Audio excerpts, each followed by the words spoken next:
Esther, chapter 2.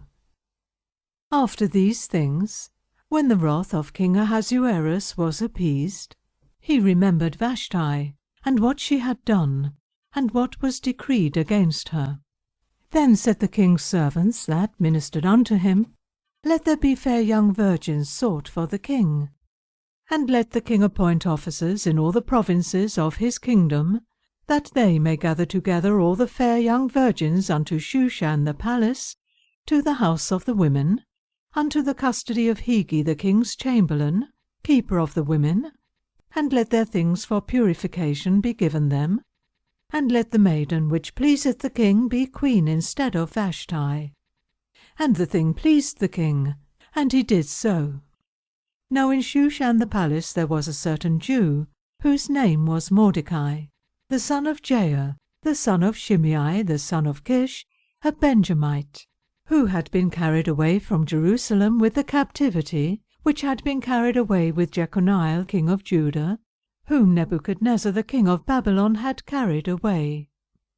And he brought up Hadassah, that is, Esther, his uncle's daughter. For she had neither father nor mother, and the maid was fair and beautiful, whom Mordecai, when her father and mother were dead, took for his own daughter.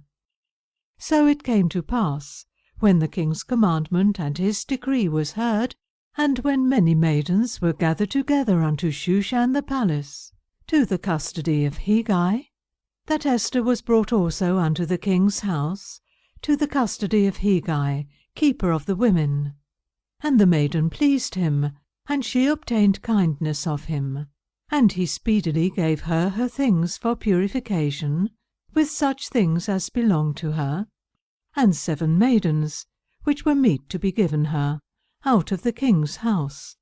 And he preferred her and her maids unto the best place of the house of the women. Esther had not showed her people nor her kindred, for Mordecai charged her that she should not show it.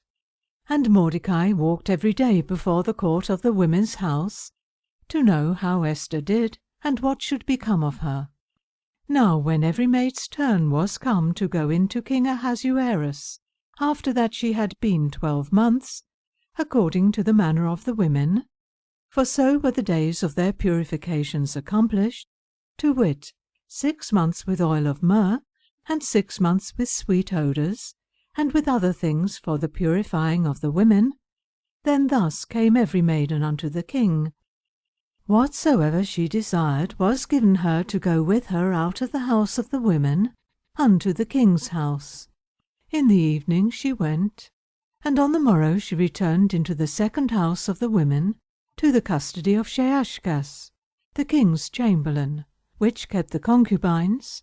She came in unto the king no more, except the king delighted in her, and that she were called by name. Now when the turn of Esther, the daughter of Abihail, the uncle of Mordecai, who had taken her for his daughter, was come to go in unto the king, she required nothing but what Hege, the king's chamberlain, the keeper of the women, appointed. And Esther obtained favour in the sight of all them that looked upon her. So Esther was taken unto King Ahasuerus into his house royal in the 10th month, which is the month Tebeth, in the 7th year of his reign. And the king loved Esther above all the women, and she obtained grace and favour in his sight more than all the virgins, so that he set the royal crown upon her head, and made her queen instead of Vashti. Then the king made a great feast unto all his princes and his servants, even Esther's feast, and he made a release to the provinces, and gave gifts, according to the state of the king.